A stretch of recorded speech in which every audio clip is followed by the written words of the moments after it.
కోపం వచ్చినా తాగడమే, బాధ వచ్చినా తాగడమే, ఆఖరికి సంతోషం వచ్చినా తాగడమే, అన్నిటికీ తాగుడేనండి. ఇది వరకు మాట అనుకుని అరుచుకునే వాళ్ళం, ఇప్పుడు చెయ్యి కూడా ఎత్తుతున్నాడండి నా మీద. ఈ 6 ఏళ్లలో 10 ఉద్యోగాలు మారింటాడండి ఈ కోపంతో. మా పాప పుట్టినప్పుడు మేము హాస్పిటల్లో ఉంటే కనీసం మమ్మల్ని చూడడానికి కూడా రాలేదు, కానీ పాప పుట్టిందని పార్టీ చేసుకున్నాడండి. నేనేమో అగరబత్తిని వెలిగించుకుని ఆగోపం పిలుద్దామంటే ఏ సిగరెట్లు వెలిగించి ఆగోపం నాకు ఇస్తూ ఉంటాడండి. కొన్ని సార్లు చచ్చిపోవడం అనిపిస్తుందండి. సో ఇన్ని పరిణామాలు ఉన్నా కూడా ఆ మనిషి అలా ముందుకెళ్ళిపోయేటటువంటి తత్వం ఉంచండి, అది వ్యక్తిత్వపరమైన లోపం. ఆయన గొడవ ఈజ్ ఈక్వల్ టు తాగటం, ఈ రెండు పక్క పక్కనే పెట్టుకున్నారు. 49 సమర్పించు అందమైన జీవితానికి స్వాగతం. నమస్తే కళ్యాణ్ గారు. నమస్తే జయ గారు. కళ్యాణ్ గారు అందమైన జీవితానికి మెయిల్స్ కుప్పలు తెప్పలుగా వస్తూనే ఉన్నాయి. అయితే ప్రయారిటీని బట్టి ముందు వెనుక తీసుకొని మనం డిస్కస్ చేస్తున్నాము. డైరెక్ట్గా సబ్జెక్ట్లోకి వచ్చేస్తానని చందన అని ఒక అమ్మాయి మనకు మెయిల్ చేశారు. వాళ్ళ హస్బెండ్కి సంబంధించిన ఇష్యూ అనమాట. హస్బెండ్ ఇష్యూ అనగానే నేను కూడా ఫస్ట్లో ఇదేదో రెగ్యులర్గా మనం చూసే ప్రాబ్లం ఏమో అనుకున్నాం, వైఫ్ అండ్ హస్బెండ్ ఇష్యూస్ ఏమో అనుకున్నాను, కానీ కొంచెం డిఫరెంట్గా ఉందండి. అయితే మెయిల్లో తన నెంబర్ కూడా ఇచ్చింది, ఒకసారి కాల్ చేసేయమంటారా? హైదరాబాదేనండి. ఇంకేం వివరాలు లేవు మెయిల్లో ఉన్నాయండి, కాకుంటే డైరెక్ట్గా మీరు మాట్లాడితే బాగుంటుందండి. తప్పకుండా. హలో చందన గారండి, నేను జయానండి, అందమైన జీవితం ప్రోగ్రామ్ నుంచి కాల్ చేస్తున్నాను. నమస్తే చందన గారు. నాతో పాటు డాక్టర్ కళ్యాణ్ చక్రవర్తి గారు కూడా ఉన్నారు. నమస్తే అమ్మా, నేను డాక్టర్ కళ్యాణ్ చక్రవర్తి. నమస్తే డాక్టర్ గారు. కొద్దిగా చందన అండి. అమ్మా చెప్పండి అమ్మా, ఎక్కడి నుంచి అమ్మా, ఎంత మీ వయసు, సమస్య ఏంటో చెప్పు. నా వయసు 29 అండి. మేము ఇక్కడ హైదరాబాద్ లో ఉంటామండి. నాది విచిత్రమైన సమస్య అండి. మా వారు ఈ మధ్య బాగా తాగడం మొదలు పెట్టారండి, విపరీతమైన తాగుడు. ఏ విషయం గురించి మాట్లాడదామన్నా విపరీతమైన కోపం. ఏ మాట మాట్లాడదామన్నా మాటకి ముందు మాట తర్వాత కోపమేనండి. అతను ఏం చేస్తుంటారమ్మా మీ వారు? Software engineer. Software engineer. మీరు వర్కింగ్ ఏనమ్మా? లేదండి, నేను హోమ్ మేకర్. ఎంతమంది పిల్లలమ్మా? ఒక పాప అండి. ఒక పాప. వయసు అమ్మా? 3 ఏళ్ళండి. మీకు మ్యారేజ్ అయ్యి? నాకు మ్యారేజ్ 6 ఏళ్ళు అయిందండి. ఓకే. ఈ కోపం అన్నది ఇప్పుడమ్మా, మ్యారేజ్ అప్పటి నుంచినా? అది మొదటి నుంచి ఉన్నదేనండి. తాగుడు అన్నదమ్మా? అది మొదటి నుంచే ఉందండి, కాకపోతే ఎప్పుడో నెలకోసారో వారానికోసారో తాగేవాళ్ళండి ఇది వరకు. కానీ ఇప్పుడు మరీ విపరీతం అయిపోయిందండి తాగుడు. కారణం వెతుక్కుంటున్నాడు తాగడానికి. కోపం వచ్చినా తాగడమే, బాధ వచ్చినా తాగడమే, ఆఖరికి సంతోషం వచ్చినా తాగడమే, అన్నిటికీ తాగుడేనండి. ఇక్కడ ఎవరెవరు ఉంటారు చందన? హైదరాబాద్ లో మీతో ఫ్యామిలీ ఎవరెవరు ఉంటారు? మేము ముగ్గురేనండి, నేను, మా వారు, మా బాబా. ఓకే. అరేంజ్డ్ మ్యారేజ్ అండి? అరేంజ్డ్ కమ్ లవ్ మ్యారేజ్ అండి మాది. చెప్పమ్మా, అంటే ఈ కోపానికి కొన్ని నిదర్శనాలు చెప్పండి అమ్మా, ఎగ్జాంపుల్స్. అంటే ఏ పరిస్థితిలో ఎక్కడ వస్తుంది కోపం? మనం ఏదన్నా అన్నా వస్తుందా, ఏమి అనకపోయినా వస్తుందా, ఎలా వస్తుంది ఈ కోపం చెప్పండి? ఎవరితో? ఎవరైనా కోపం తెప్పించాలంటే చాలా ఈజీ. లేదు, ఆయన కోపం తెచ్చుకోవాలన్నా ఈజీ. ఆయనకి మొదటి నుంచి విపరీతమైన కోపం. ఇదేంటయ్యా ఈ పని ఇలా చేసావు అని ఏదన్నా చిన్నగా మాట్లాడినా, గట్టిగా మాట్లాడక్కర్లేదండి, మాట్లాడినా చాలు, నీకెందుకు, నువ్వెవరు మాట్లాడటానికి అని రైజ్ అయిపోతుంటాడండి. అతన్ని సరిచేయటం గానీ సర్ది చెప్పటం గానీ ఏదైనా చెప్తే కనుక అతను కోపం వస్తుంది. అలా కాకుండా మీరు అతను సరిచేయకుండా సర్ది చెప్పినటువంటి పరిస్థితి లేకుండా కూడా కోపం వస్తుందమ్మా సహజంగానే? ఆయన సహజంగానే బాగా కోపిస్తండి. ఓకే. మళ్ళీ ఆయనే సర్దుకుంటారా చందన, లేకుంటే మళ్ళీ అది అలా ప్రొలాంగ్ అవుతూనే ఉంటుందా కోపం? ప్రొలాంగ్ అవుతూనే ఉంటుందండి. నేను గొడవ పడకూడదు, ఫోన్లే ఇవాళ నేను సర్దుకుపోదాము అనుకున్న రోజున బయటికి వెళ్ళిపోయి తాగొచ్చేస్తారు. లేదు, నాకు ఆ రోజు మూడ్ బాగలేదు, నేను ఎదురు తిరిగి మాట్లాడదాం అనుకున్న రోజున ఇంకా ఎక్కువ గొడవ పడు. మొదట్లో పోనీ నేను తగ్గుంటే ఆయన తగ్గుతాడులే అనుకుని నేను సర్దుకుపోయిన రోజులు నన్ను ఇంకా చులకనగా చూడటం మొదలు పెట్టాడండి. ఇది వరకు మాట అనుకుని అరుచుకునే వాళ్ళం, ఇప్పుడు చెయ్యి కూడా ఎత్తుతున్నాడండి నా మీద. పాప పెద్దదవుతోంది కదండి, అది అక్కడ ఉందని కూడా చూసుకోరండి. ఈ 6 ఏళ్లలో 10 ఉద్యోగాలు మారింటాడండి ఈ కోపంతో.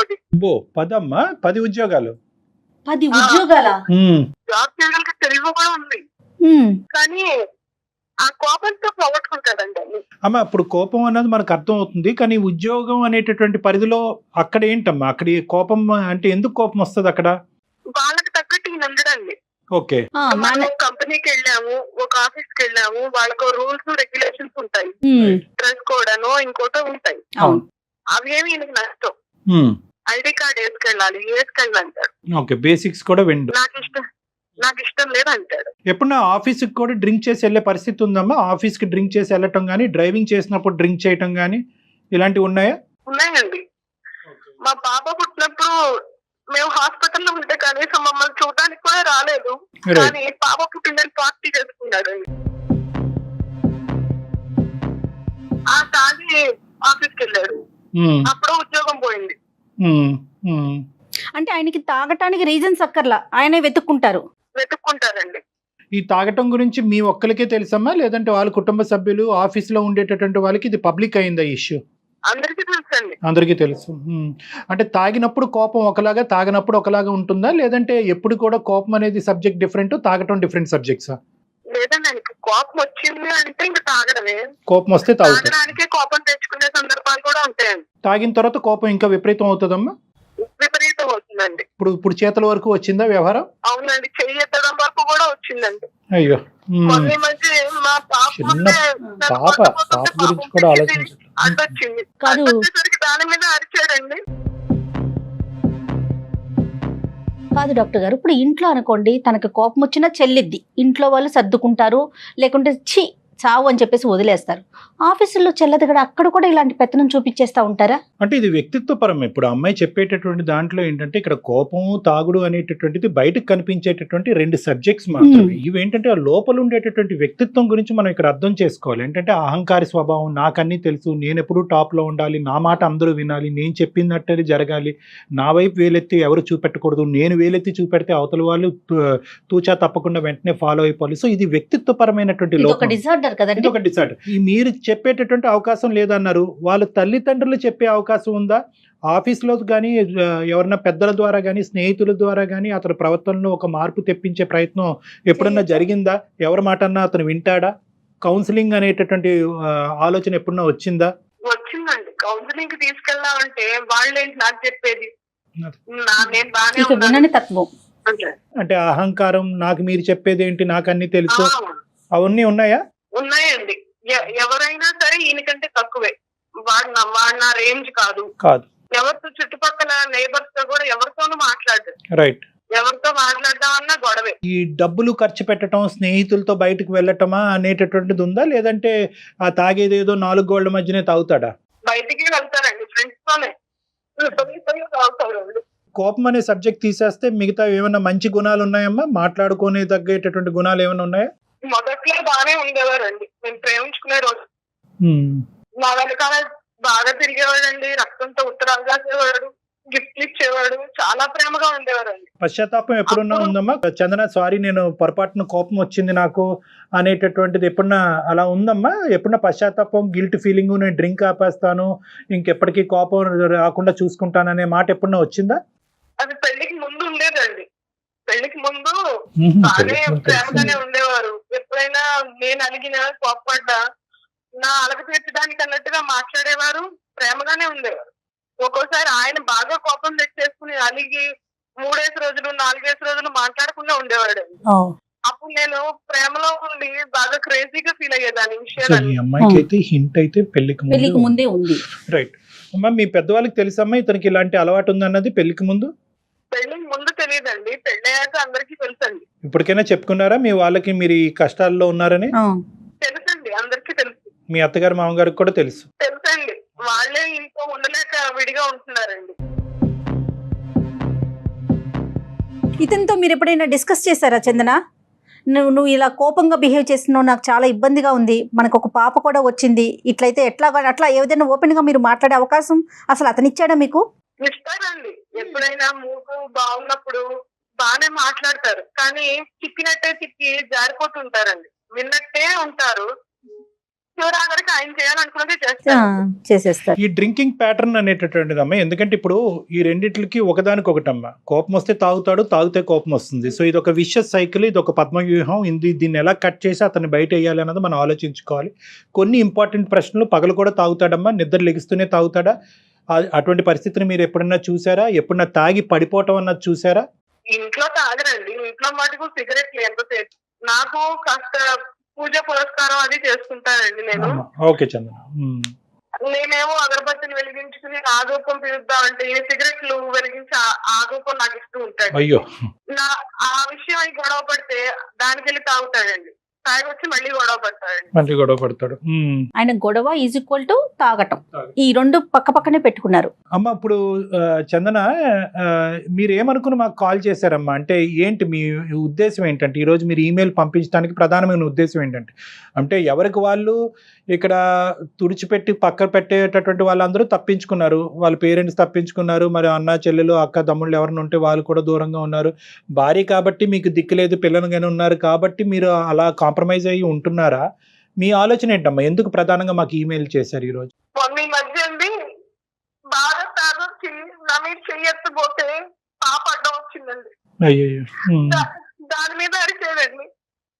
పాపది చిన్న పిల్లగా నేను చెంటది దంగ పెట్టుకుని జ్వరం వచ్చేసిందండి. అయ్యో అయ్యో. దాని మీద కోపం చూపించిన దగ్గర నుంచి నేను ఇంక తట్టుకోలేకపోతున్నానండి.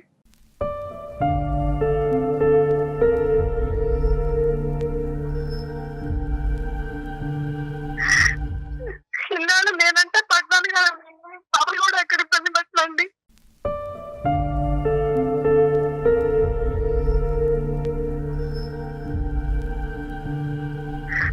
కొన్ని సార్లు తెచ్చిపోవడం అనిపిస్తుంది. అయ్యో, అది చందన అలా కదమ్మా. ఇక్కడ ఏంటంటే మీకంటూ ఇంకొక బాధ్యత కూడా ఉంది, పాప రూపాన ఒక బాధ్యత ఉంది. అన్నిటికంటే ఇక్కడ ఒక ట్విస్ట్ కానీ లేదంటే ఒక కీలకమైన అంశం ఏదైనా ఉందంటే మీ జీవితంలో, కోపడినటువంటి వ్యక్తికి తన కోపం వల్ల తాగటం వల్ల జరిగేటటువంటి నష్టం 1% కూడా అవగాహన లేకపోవటం అన్నది ఇక్కడ ముఖ్యంగా మీరు బాధపడే అంశం.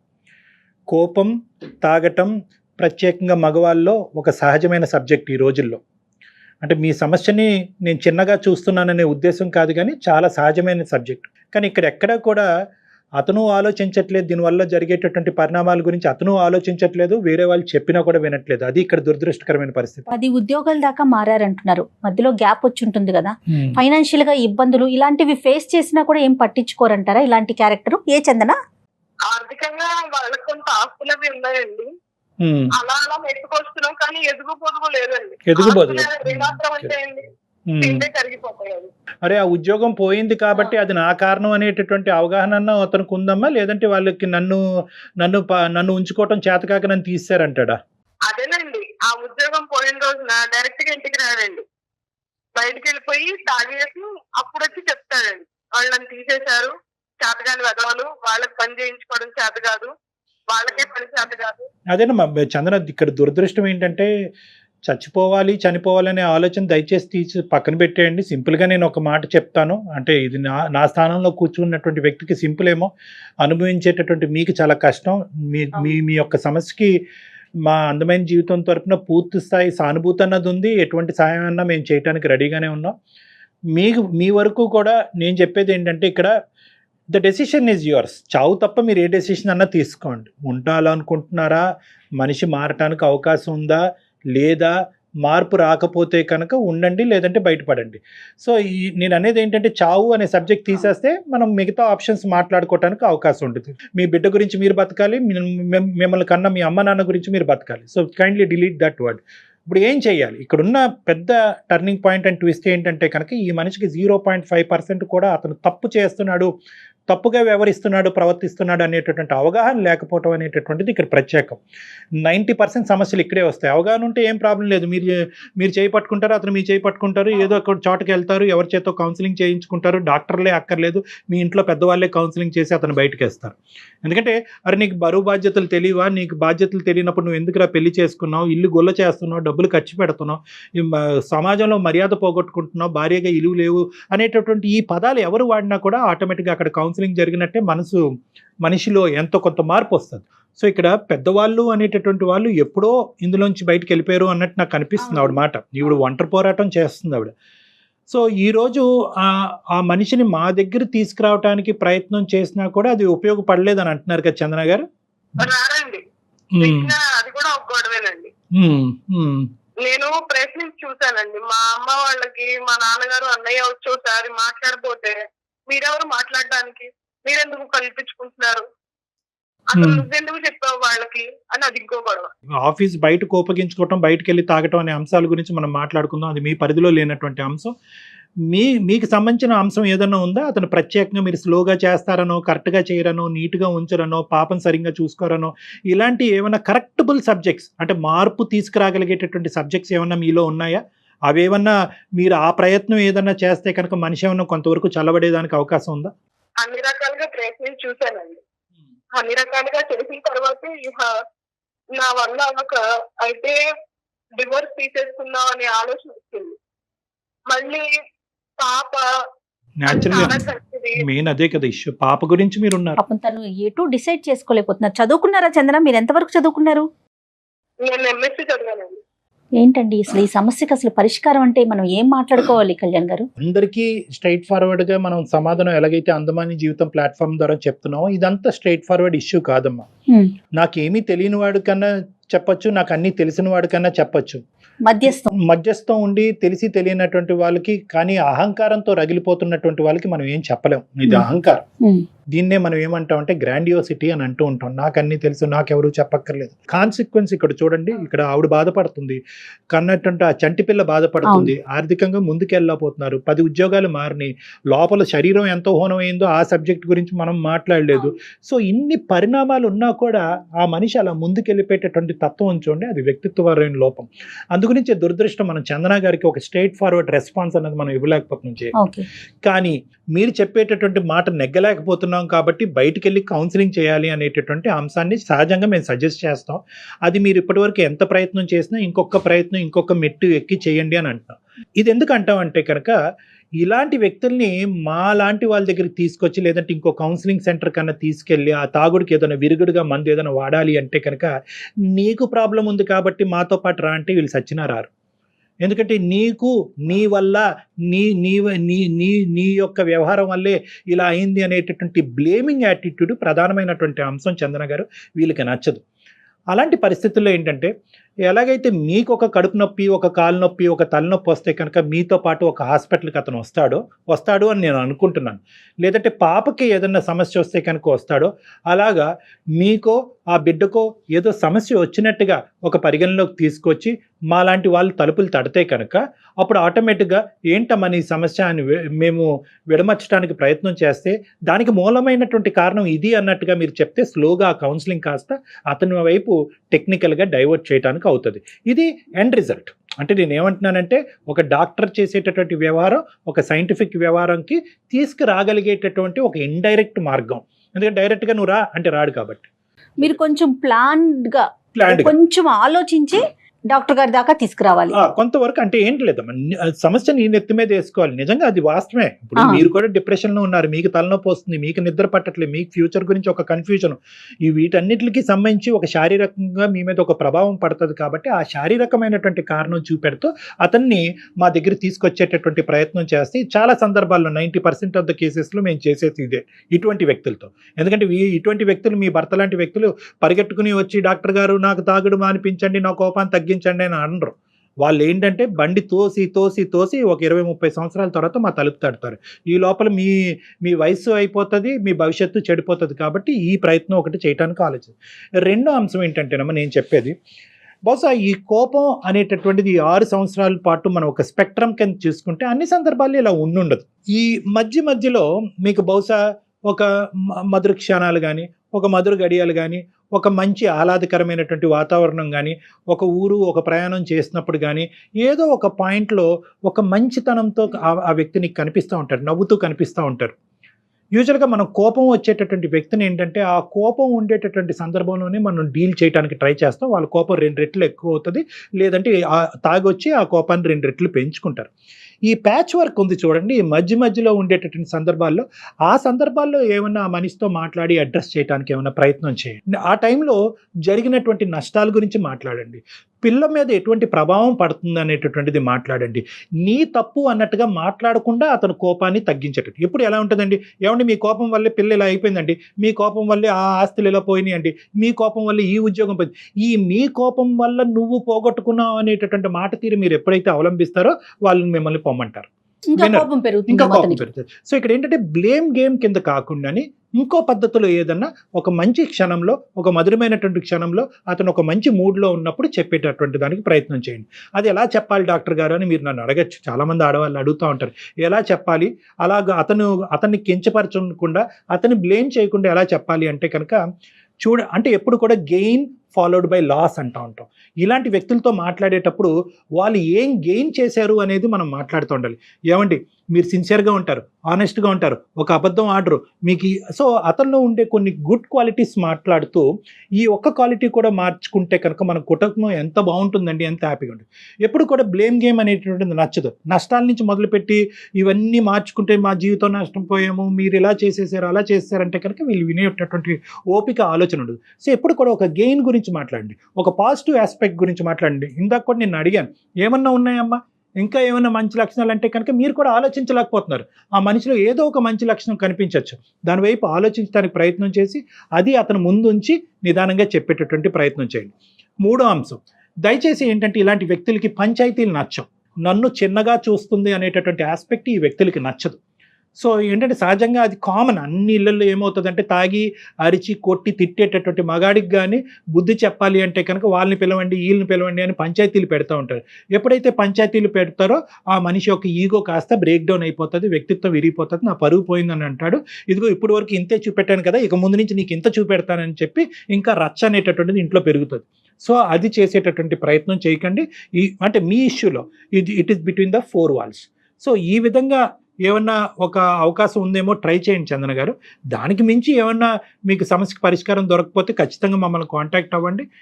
అప్పుడు ఆ సమయం సందర్భాన్ని బట్టి ఒక సూచన ఇవ్వటం జరుగుతుంది. ఒకసారి డాక్టర్ గారి దగ్గరికి ఇప్పుడు ముందుగా చెప్పినట్టుగా ఏదన్నా ముందుగా ఎవరికైనా హెల్త్ బాగోలేదనో ప్లాన్డ్గా తీసుకొచ్చే ప్రయత్నం అయితే ఒకటి ఫస్ట్ చేయటం బాగుంటుందేమో చందన. అంటే ఇదంతా స్ట్రైట్ ఫార్వర్డ్ కాదమ్మా, నేను చెప్పాను అనుకున్నంత ఈజీ కాదు, బట్ మీరు కొంచెం కష్టపడాలి. నేను ఫ్లూయెంట్ గా అన్ని చెప్పాను కానమ్మా, 1 by 1. ఇవేంటంటే at the end of the day ఏది అందులో ఫిట్ అవుతుంది, మీ ఇంటి పరిస్థితులు బట్టి నేను చెప్పినటువంటి ఏ సూచన సలహా ఫిట్ అవుతుంది అన్నది మీరు ఆలోచించుకోండి. లేదండి అన్ని సలహా సూచనలు అన్నీ నేను పాటించాను, నేను విసిగి వేసారిపోయాను, చావు తప్ప నాకు ఇంకో గత్యంతరం కనిపించట్లేదంటే దయచేసి you walk out of that marriage. ఎవరు మిమ్మల్ని రోడ్ బ్లాక్ చేసి పెళ్లి చేసుకున్నారు కాబట్టి పుట్టినా చచ్చినా అక్కడే చావమని ఎవరు అనట్లేదు.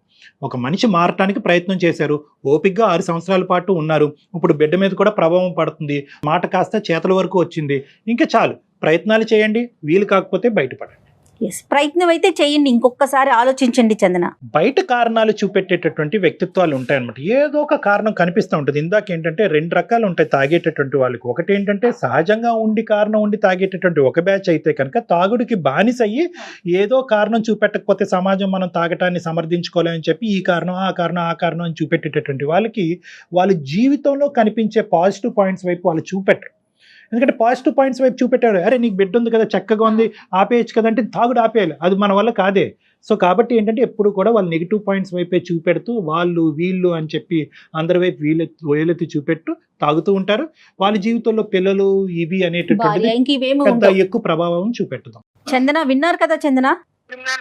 ఎస్, డాక్టర్ గారు చెప్పినట్లుగా కొంచెం ఇవన్నీ మనం చెప్పటం చాలా సింపుల్గా అనిపించవచ్చు, మీరు పాటించడం కష్టమే, బట్ మీ కాపురాన్ని నిలబెట్టుకోవాలంటే తప్పదండి. కొంచెం ఓపికగా 1 by 1 step by step try చేస్తూ చూడండి.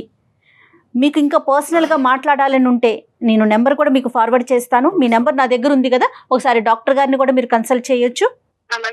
రైట్, కానీ ధైర్యంగా ఉండండి చందన, ధైర్యాన్ని మాత్రం కోల్పోవద్దు.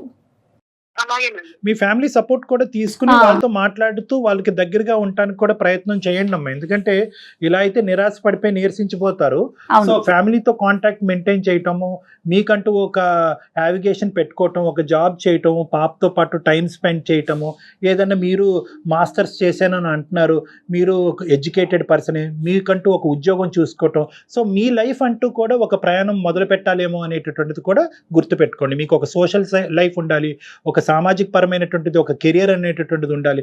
ఇవన్నీ కూడా బిల్డప్ చేసుకుని మీ కాళ్ళ మీద మీరు నిలబడే జీవితం ప్రయత్నం కూడా అంతా చేస్తారు. టోటల్ గా ఆయనే కనిపిస్తున్నారు. సో కొంచెం దాని నుంచి మీరు బయటకు Divert వచ్చే అవటానికి కూడా try ప్రయత్నం చేస్తే కొంచెం ఏదైనా బెటర్ ఉంటుందేమో. ఓకే చందన, అలాగే. ఓకేనమ్మా? ఓకే అండి. Okay right Chandana, all the best అండి. థ్యాంక్ యూ అండి. Thank Thank you. you. Good luck. నమస్తే. నమస్తే.